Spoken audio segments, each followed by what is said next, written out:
품질 기능 전개, 영어로 해서 Quality Function Deployment인데, 이 deployment란 말이 원래 그 군인을 어느 전투장으로 파병한다, 파견한다 이런 뜻을 가지고 있습니다. 그래서 어떤 것을 목적 달성을 위해서 뭔가 출발시켜서 이러저러한 과정을 거치면서 그런 목적을 달성해 가려는 그런 어떤 활동, 행동으로 이해를 하면 되겠습니다. 그래서 이 퀄리티 펑션, 품질 기능, 그러니까 품질에 기여하는 어떤 기능을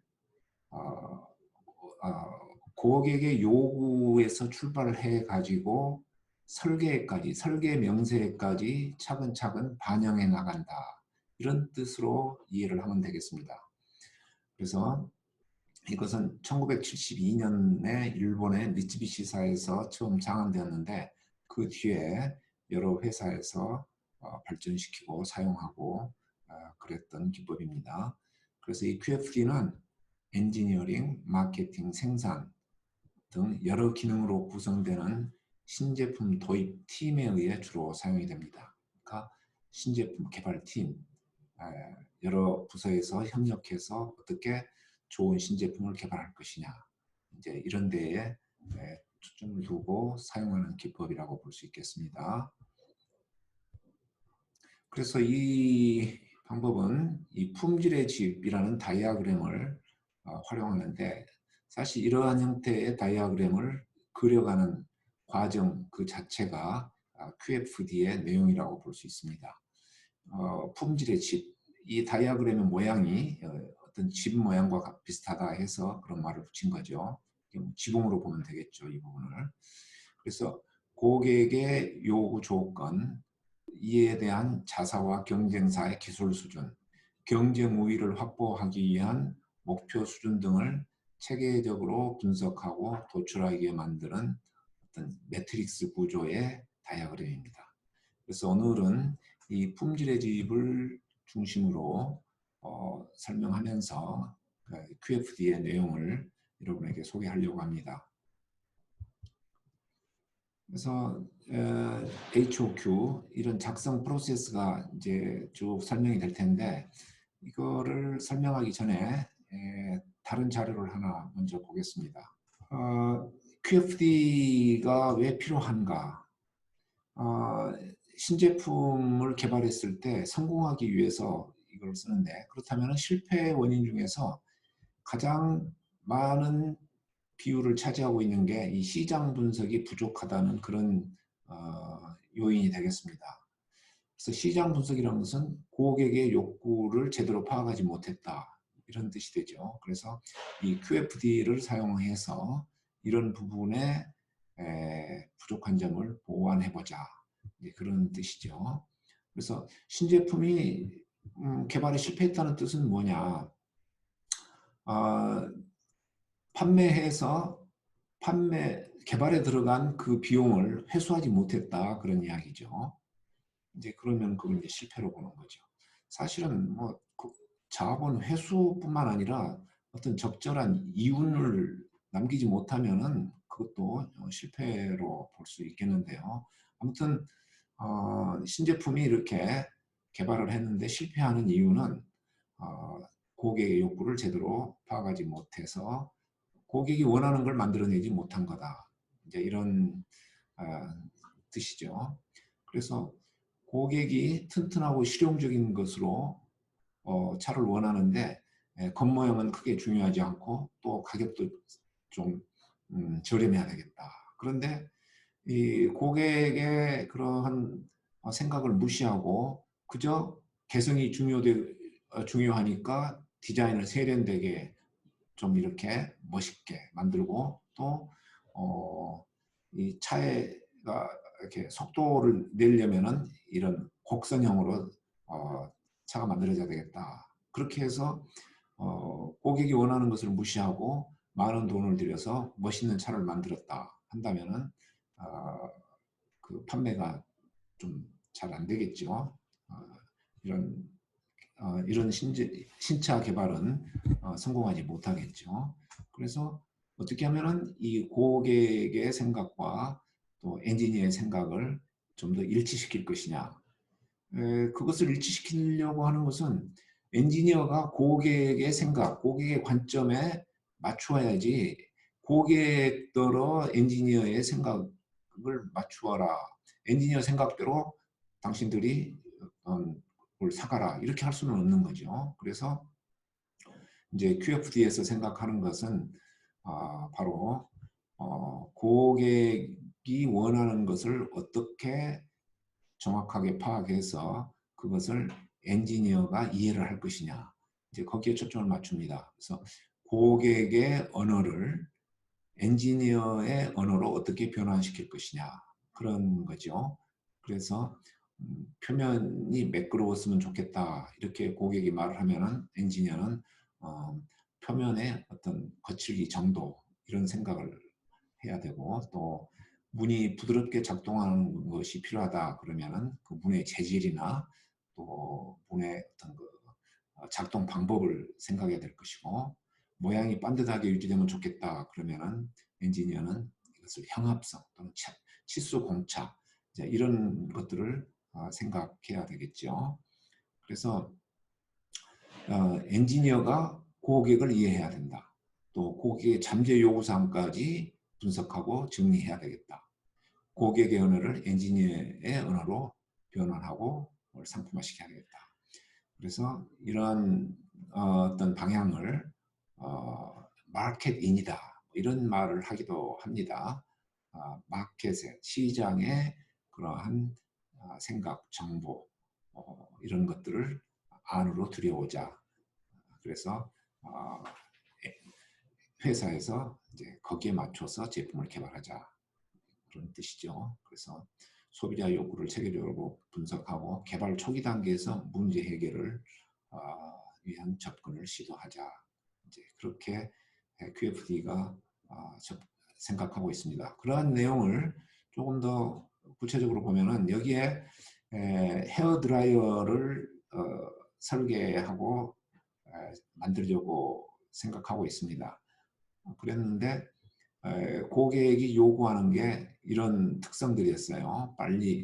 머리가 빨리 마르고 고장 안 나고 오랫동안 지속되면서 조용하고 안전하고 잡기 쉽고 또 모양 색깔도 좋아야 되겠다.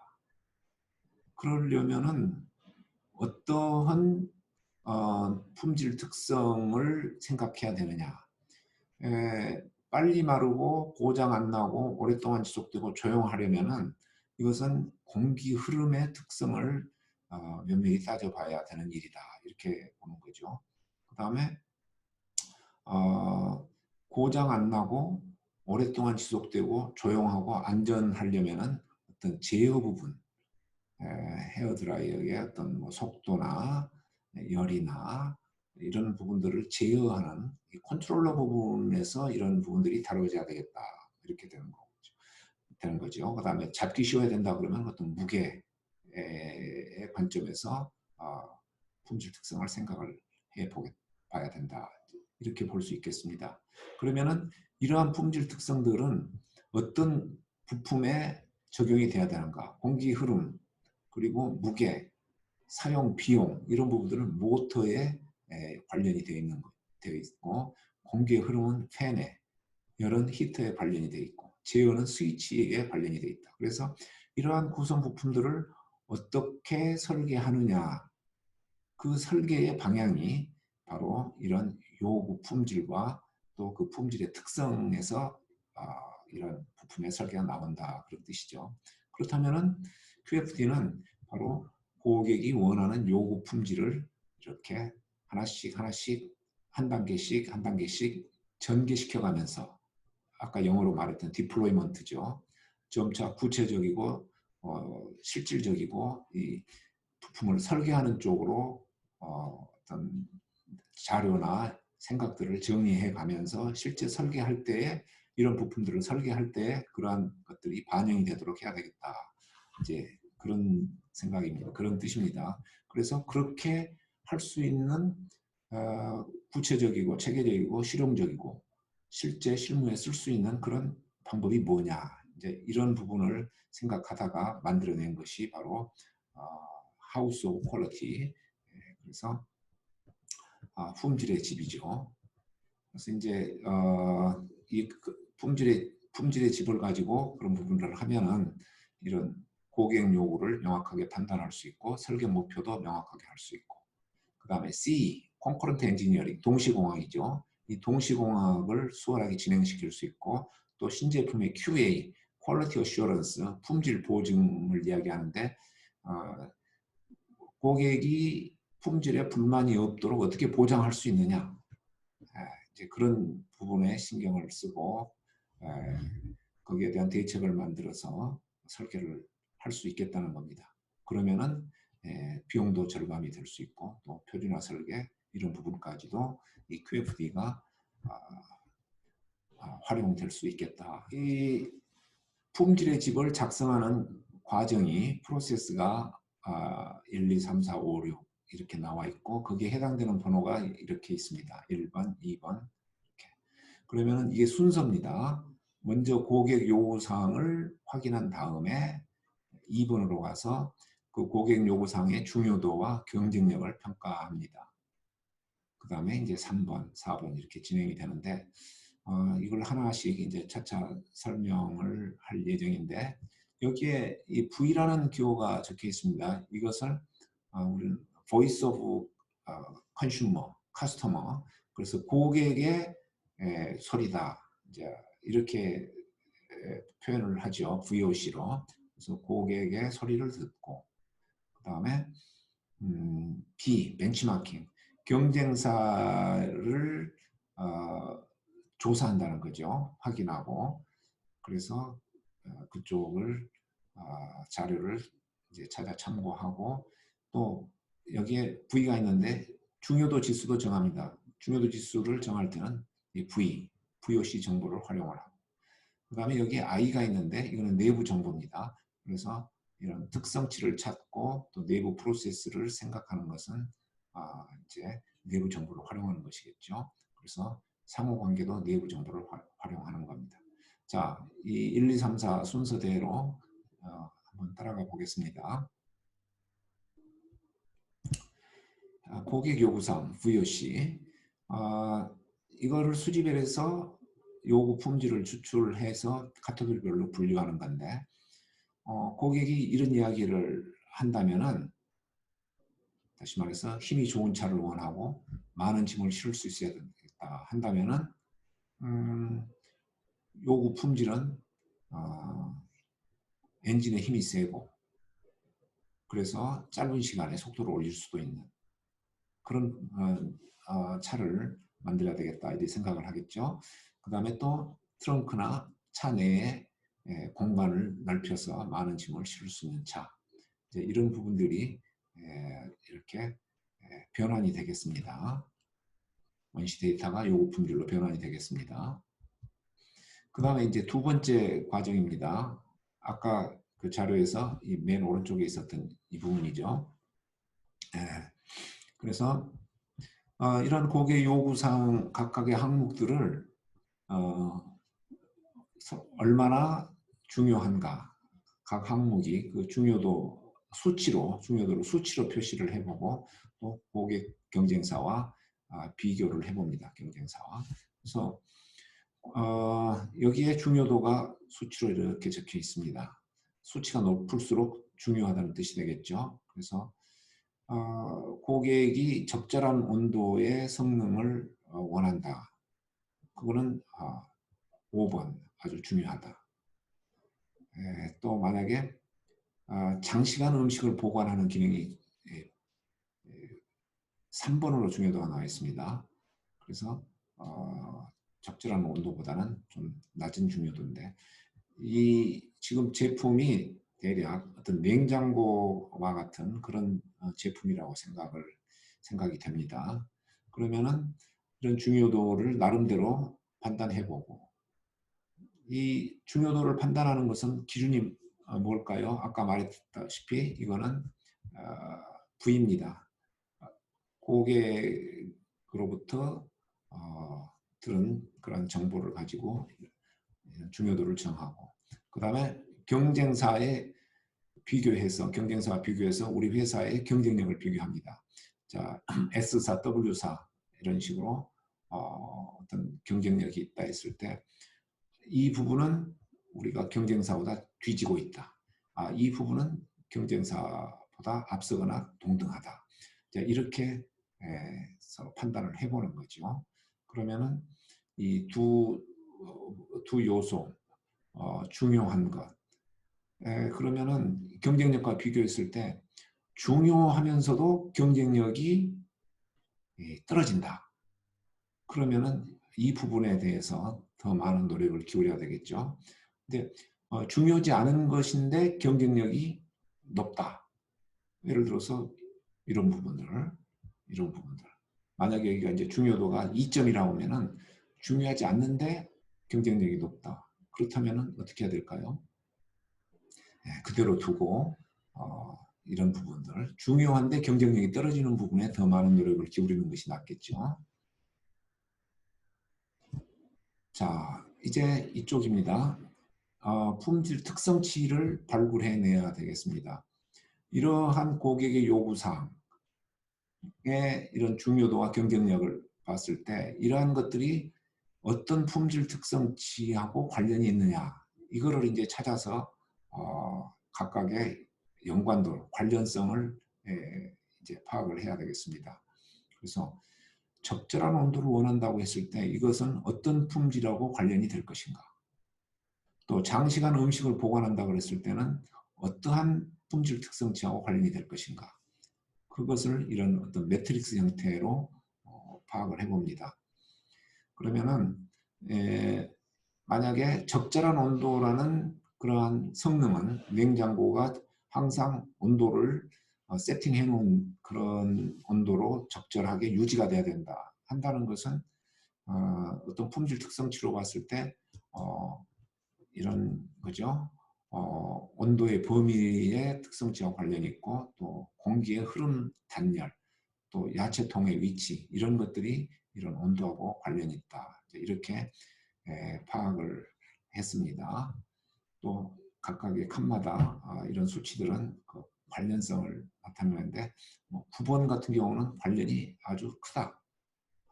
1번은 관련성이 그렇게 그다지 크지는 않다. 여기 아무 숫자가 안 적힌 것은 관련이 없다고 봐도 되겠죠. 그러면은 이제 각 품질 특성치마다 이런 것하고 연결이 되어 있습니다. 고객의 요구사항과 품질 특성치가 연결이 되어 있는데 그러면 이걸로 이제 조금 더 정리를 합니다. 그랬을 때 이 점수를 계산하는데 여기에 있는 관련성 점수와 이쪽에 있는 중요도 점수를 곱해서 이쪽으로 쭉 합계를 내갑니다. 그러면 3하고 5.5 곱하고 또 3하고 3.3을 곱하고 9하고 5.5를 곱하고 그래서 거기에 나오는 값들을 전체 합을 내면은 그것이 이제 154가 된다. 이렇게 했을 때 이 154가 기술적 중요도를 나타내는 점수입니다. 점수가 높을수록 기술적으로 아주 중요한 품질 특성치다. 이렇게 이야기를 할 수 있습니다. 그래서 품질에 얼마만큼 이게 영향을 미치는가, 품질에. 그래서 얼마나 결정적인가, 품질에. 이제 그런 것을 확인하는데 영어로 했을 때 CTQ란 말을 쓰는데 Critical to Quality, 퀄리티에 얼마나 결정적인 역할을 하는가. 그래서 이 점수가 높을수록 이 CTQ가 높다고 볼 수 있겠죠. 그러면 CTQ가 높은 품질 특성치를 중심으로 개발의 목표를 삼고 또 이제 그 설계 활동에 들이는 노력도 거기에 따라가야 할 것입니다. 그래서 이런 품질 특성치 CTQ 점수를 보고 그 다음에 또 여기에 어떤 경쟁사의 수준을 비교해 봤을 때 이 부분의 품질 특성을 높이기 위해서 이제 구체적인 활동 계획을 세워 나갈 수가 있겠습니다. 지금까지 여기에 있는 이 표들을 쭉 따라가면서 다이아그램을 따라가면서 이제 6번까지 왔습니다. 그 다음에 이제 이 7번이 남아 있는데 이것은 이제 상관관계입니다. 자, 이 모양이 이렇게 삼각형으로 되어 있는데 지붕과 같죠? 비슷하죠? 아까 여기에 그런 어떤 품질 특성치들이 있었습니다. 이런 거죠. 그러면은 이런 품질 특성치들 사이에 상호 관련이 어떻게 있는가 이거를 파악을 하는데, 예를 들어서 이 품질 특성치는 높을수록 좋고 이 품질 특성치는 낮을수록 좋습니다. 그런데 이 품질 특성치를 높이면은 이 부분은 덩달아서 낮아질 수가 있습니다. 그것이 이 강한 정의 상관관계, 플러스 플러스로 표시가 되어 있습니다. 정, 포지티브하다. 같은 방향으로 움직인다. 그러니까 좋아지는 쪽으로 움직인다. 또 이게 나빠지면은 덩달아서 나빠지는 쪽으로 움직인다. 그런 이야기죠. 근데 이 XX를 보면은 이것은 강한 부의 상관관계입니다. 네거티브. 그래서 이 관계는 지금 이쪽에 있는 품질 특성과 이쪽에 있는 품질 특성의 관계를 나타내는데, 이거는 낮을수록 좋은데 이거를 낮추면 낮출수록 이거는 이건 낮아져 버린다는 거죠. 이거는 높아져야 좋은데 이건 낮아져 버려. 반대 방향으로 가는 거죠. 안 좋은 쪽으로 가는 거죠. 이것을 좋게 하려다 보면은 이게 나빠지는 쪽으로 가고, 이거를 좋게 하려다 보면은 이게 나빠지는 쪽으로 가는 거. 그것이 바로 이 XX 관계입니다. 그러면은 어떤 경우에는 이 두 특성치 사이에 모순이 발생할 수 있습니다. 자, 이거를 높이려고 하면은 이거는 낮아지는데 이게 낮아질수록 이거는 또 낮아집니다. 이거는 높아져야 좋은데 낮아지니까 안 좋은 쪽으로 가는 거죠. 이 두 개를 좋게 하려다 보니까 이게 안 좋아지는 쪽으로 가는 거예요. 그러면은 얼마만큼 이거를 좋은 쪽으로 하고 이것이 나빠지는 것을 얼마만큼 방지해야 될 거냐. 그 어떤 그 적절한 수준이 필요한데, 그것을 우리는 이 트레이드오프 분석이라고 합니다. 그래서 이것과 이것은 서로 대립하고 모순이고 서로 어떤 그 갈등의 관계에 있습니다. 이러한 대립과 모순 갈등의 관계를 풀어가야 되는데, 기술적으로 그렇다는 이야기죠. 그것을 어떻게 풀어갈 것이냐. 이게 이제 실제 설계에 들어갔을 때에 실질적으로 구체적으로 풀어야 될 하나의 설계의 과제가 되겠습니다. 모순을 해결해야 된다는 거죠. 그러한 방법들, 모순을 해결하고 갈등을 해소하는 그런 방법들에 쓰는 방법이 트리지라는 것이 있고, 또 TOC, Thinking Process라는 게 있는데, 대략 이런 기법들이 활용이 돼서 이런 품질의 특성치들 간의 상호 관계가 원만해지고 모순이 없어지고, 그래서 좋은 제품이 나올 수 있도록 만드는 데 기여하고 있습니다. 이 내용은 이번 시간에는 다루지 않고 또 다른 과목이나 다른 시간에서 여러분들이 관심을 갖기 바랍니다. 자, 그래서 이렇게 품질 특성치 간의 상관관계를 분석을 해서 그 모순을 해결하는 데까지 간다면은 우리는 보다 나은 품질의 제품을 보다 효과적으로 설계할 수 있게 될 것입니다. 자, 이 품질의 집, 지금까지 1번부터 7번까지 과정을 쭉 전개해 갔는데, 다시 말해서 디플로이 한 거죠. 그 결론적으로는 여기에 있는 고객의 요구사항을 디플로이해서 전환하고 전개하고 분석하여서 여기에 있는 품질 특성치 간의 상호 관계까지 규명을 했습니다. 이것이 바로 QFD의 내용이 됩니다. 어떻게 하면은 고객 요구사항을 내가 설계해야 될 그 설계 요소에 반영을 할 것인가, 설계 수준을 어떻게 높이고 또 각 그 설계 인자들 간에 얽혀져 있는 그런 모순이나 갈등을 해결할 것인가, 이제 그런 데에 많은 도움을 줄 수 있다는 그런 기법이 되겠습니다. 자, 이 QFD에 또 이런 HOQ를 가지고 우리가 어느 설계를 하는데 활용할 수 있는데, 어떤 제품을 설계할 때 활용할 수 있는데, 이게 하나의 품질의 집이죠. 근데 이거를 전사적으로 사용할 수가 있겠습니다. 제품 계획뿐만 아니라 제품의 부분 부분을 구성하는 부품을 계획하는데, 또 이 부품을 만드는 공정을 계획하는데, 또 이 하나의 공정에서 실제 생산하고 작업해야 될 그런 영역에서 점점 더 세부적으로 이런 것들을 결정하는 데에 이 HOQ, QFD가 활용이 될 수 있다는 뜻입니다. 자, 우리가 QFD에서의 그 역할이 바로 이런 왼쪽에 있는 고객 요구사항을 위에 있는 설계 요구사항으로 전개한 거죠. 또 그러면은 이 설계 요구사항을 이제 부품을 계획할 때는 왼쪽에 두고 이것을 전개해서 이 지붕 쪽으로 제품 부품의 특성을 찾아가는 데 이걸 쓸 수 있겠습니다. 그 다음에 공정을 계획할 때는 이 제품 부품의 특성을 다시 왼쪽으로 두고 이것을 이 지붕 쪽으로 전개해서 제조 공정 특성을 찾아내고, 또 이것을 다시 작업 통제 사항을 찾아내는 데에 이런 품질의 집을 사용할 수 있다는 것입니다. 그러면은 제품 계획에서 또 생산 작업 계획까지 QFD가 활용이 될 수 있는 방법이 되겠습니다.